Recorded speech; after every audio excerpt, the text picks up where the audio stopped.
back to another One Chart lesson. I'm Matt Toms. Today we are looking at an old Sunnyboys song which many Australian guitar players will know about, probably all of them. If you grew up in the 80s learning how to play guitar, you knew this song. It's a really easy song, but it's fast and it's fun to play, and there are some great guitar solos in there as well, which I've added and I will explain at the end of this lesson, but they are available on a separate tab download for all three solos that you'll find in this song. So let's get stuck into it. The chords are very easy. It's A minor, C, D, G the first time round, and the second time round instead of a G it goes to E. And in the chorus it's all E's instead of G's. You'll understand it when I get there. The intro is picked. Now you can play this with a pick, you can finger pick it, whatever you like. It's Sunnyboys, so it's kind of a bit messy and a bit grungy, so it doesn't really matter how super clean and accurate you are with it, within reason. Well, the intro goes like this. It goes from the A minor, and you pick through those first three notes, then you pick the bass note again, the open A string, and then you go up to the C. So it's A, C. Now, when you do the C, the two notes here are the same as they are in the A minor. So you don't move from that A minor shape, you just add the C note. So it's like this.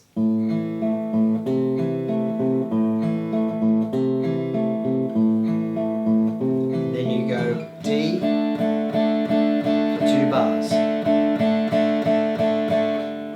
And then it moves into the first verse. Now, when it heads into the verse, you can keep playing that picking pattern, which you can hear a guitar does that all the way through. But as I said, it moves along at a decent clip, so it's kind of hard to get that picking pattern, if you're on your own especially. It's hard to get that picking pattern sounding like a full-on raucous song that this is. So I would suggest strumming it, which is what most people do. First time round to the G. Next time round to the E major. Okay, that's your verse. Do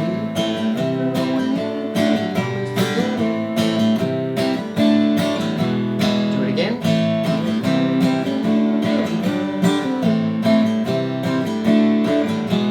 Then it moves to a change, which is the F. Now you can play an F like that. Probably sounds a bit chunkier if you can do the F bar chord. Either way, it's going to be good. G, back to F, back to G, to the chorus. I'm alone with you tonight. Every time during the chorus, it goes to the E, not the G.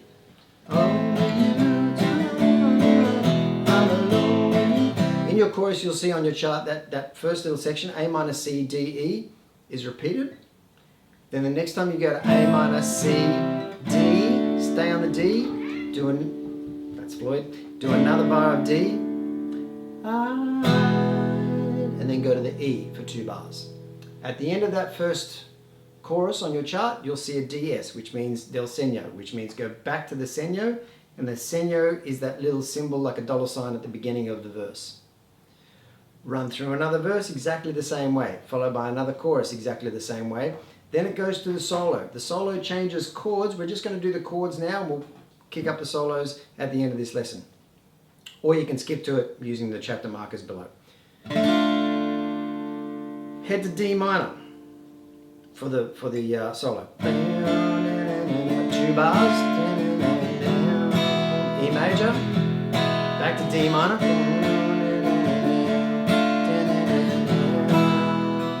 1 bar on the E this time.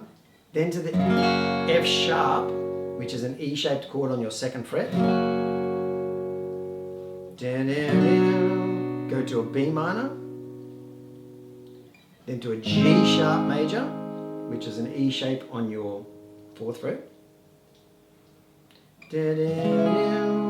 So your C sharp minor next. It's all on your chart. Then the A, back to the D minor, E major, and that's for 2 bars. So, all up.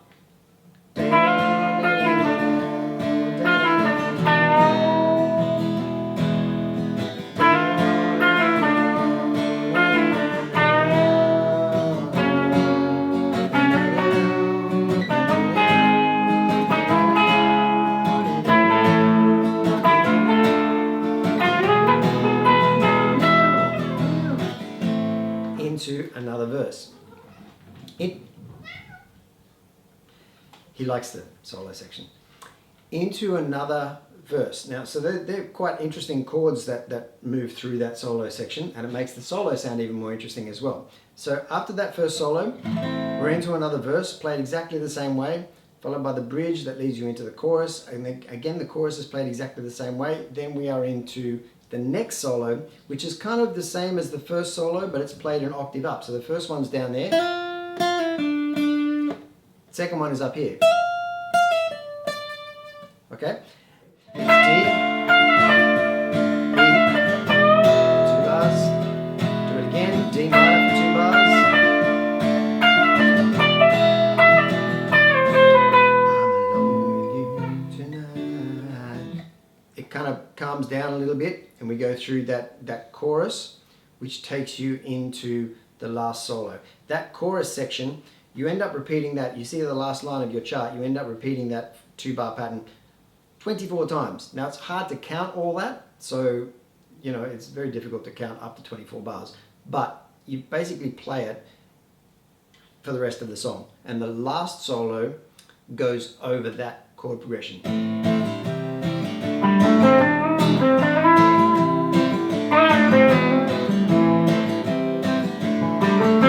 When you get to the end of that solo, it just slows down.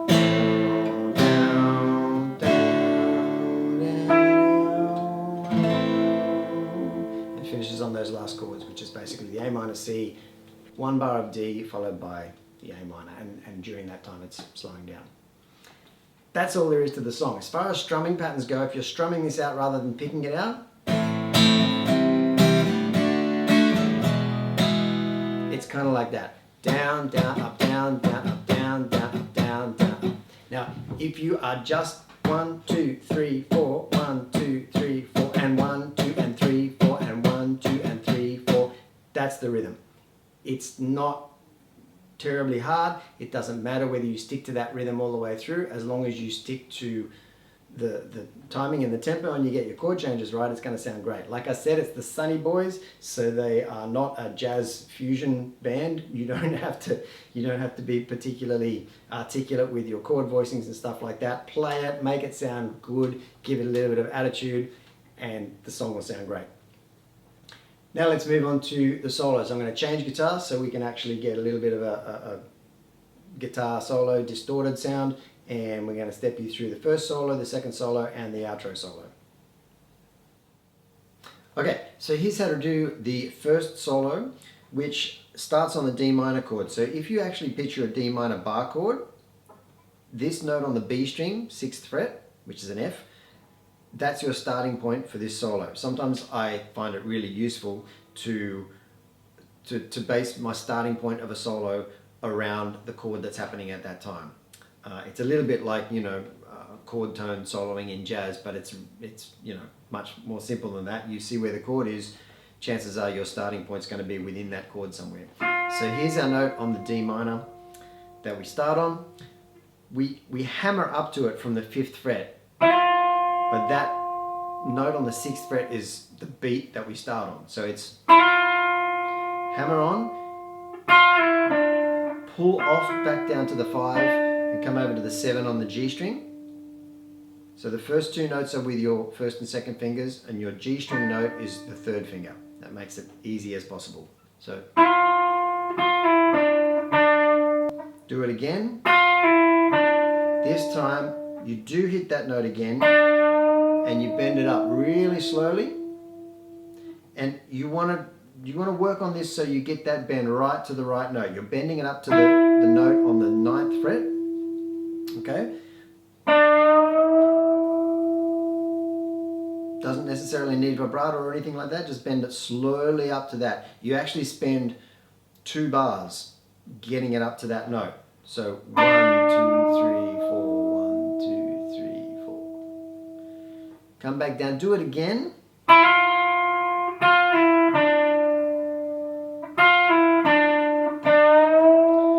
Second time around, you bring that note down and you resolve it to the 6th fret of the G string. That's when the chord changes to the F sharp.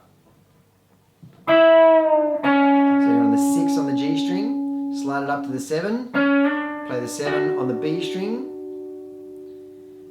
move it up to 8, play the 9th fret on the B string with it, move that G string 8th fret up to 9, play the 9th fret on the B string with it, play the 9th fret G string again, but move your 9th fret B string up to 10.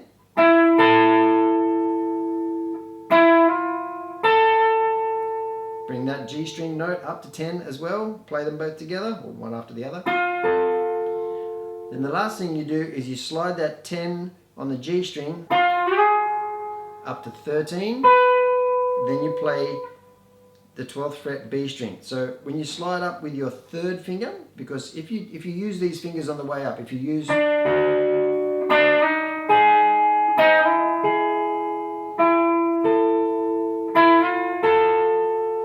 then you're on your 2nd finger on the G string, slide that up to 13, use your 1st finger to play the 12 on the B string. Then you can just kind of roll over to get the 12th fret of the E string as your last note, and you slide off. And what you'll hear in the solo is a delay on that, just on that one last note, just going. And if you listen to it in headphones, you'll actually hear it being panned from, I think, right to left, but from one side to the other as the delay fades off. So if you want to play that extra note, if you don't have a delay, you can do that as well. So all the way through.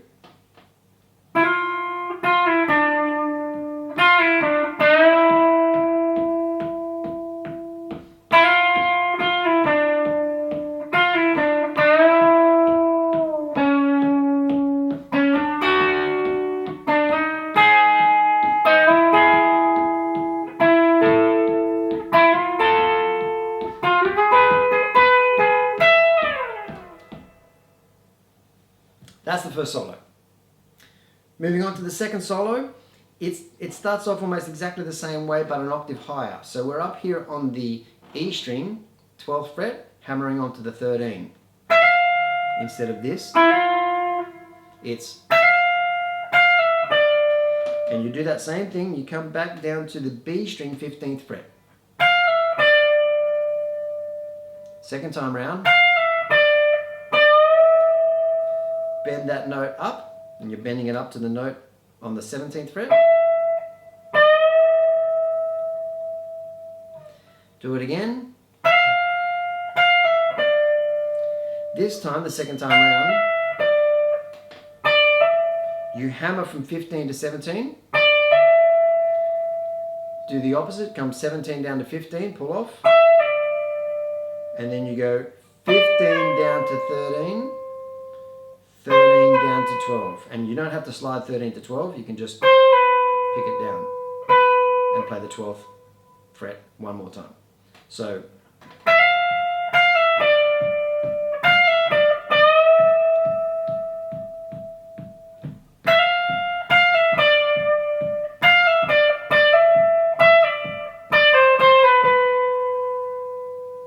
that's the second solo. For the last solo, it gets a bit looser.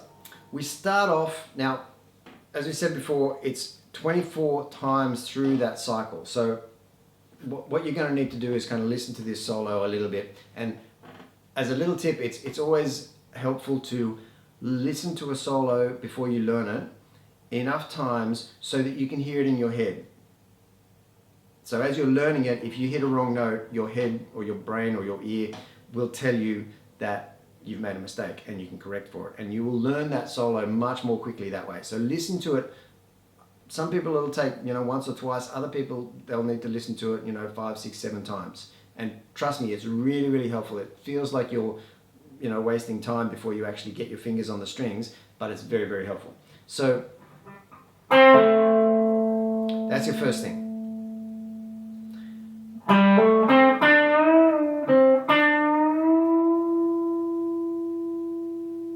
So all around that A minor pentatonic shape on the D and G strings.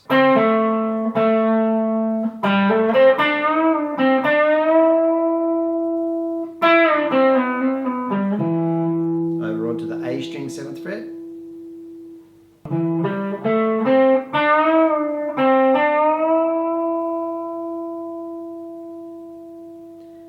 That's the first section.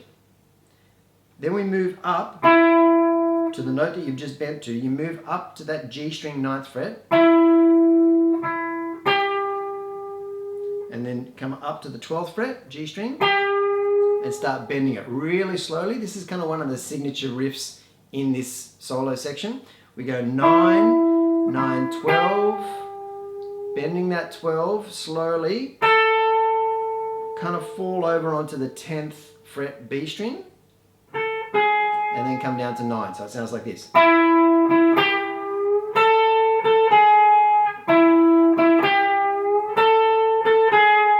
Do that 3 times. The 4th time, move up to the 12th fret B string, then move over onto the 8th fret. Some people like to just continue sliding up the B string. If you like playing high, do it that way. But if you move over onto the E string, 8th fret, I'll do that again.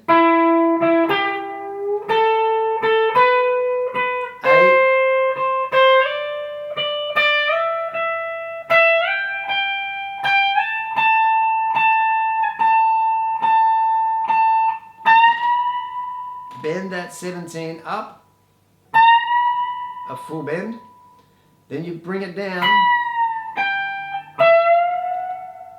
then you bend the 17 on the B string up as well. Now here in the solo it starts to get really loose, and I've tried to tab this out as accurately as I could. I think I've got it pretty right, but I don't want you to try and play this tab accurately note for note the way you read it. I want you to listen to the solo, because one thing he does do that you need to do is bend this 17 on the B string up another half step. So you're bending it up 3 frets worth equivalent. You're bending it up to that note on the 20th fret on the B string. Then he spends a number of bars kind of staying up there on that bend, vibrating it, gradually bringing it back down to, and what I've done on the chart is I've made all that kind of loose bending section sit on one line of your chart. So the important thing about that section is where you come out of it, and you can use the little chords above the tab as a bit of a guide.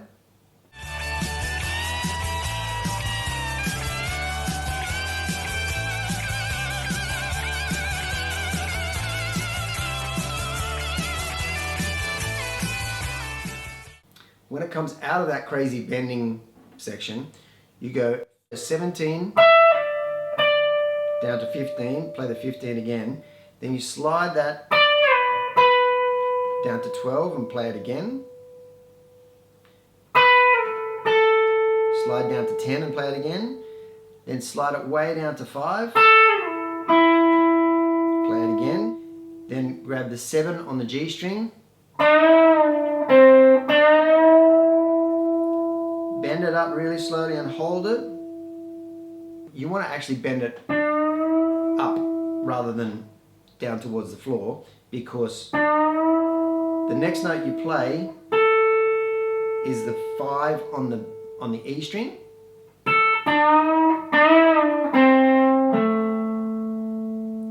And come out, and we're back down into that pentatonic place that we started. So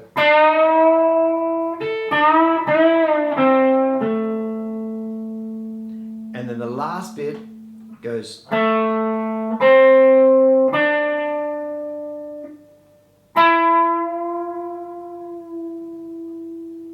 you can play that last note on the 5th fret B string. And again, we're ending on that note that we began the very first solo with. Alright, so the last little bit, as it's slowing down, 7th fret D string, 5th fret G string, 7th fret G string, move up to the 9 or go to the 5 on the B, same thing. Bend it up a half step, slowly, and then come back down. and finish on that 9th fret G string or the 5th fret B string as the chord finishes on A minor. That's the whole solo. So take your time with it and go through it slowly. Like I said, in that crazy bending section, trust your ears. Listen to that solo section again and again and again. Concentrate on where you're coming out of that into the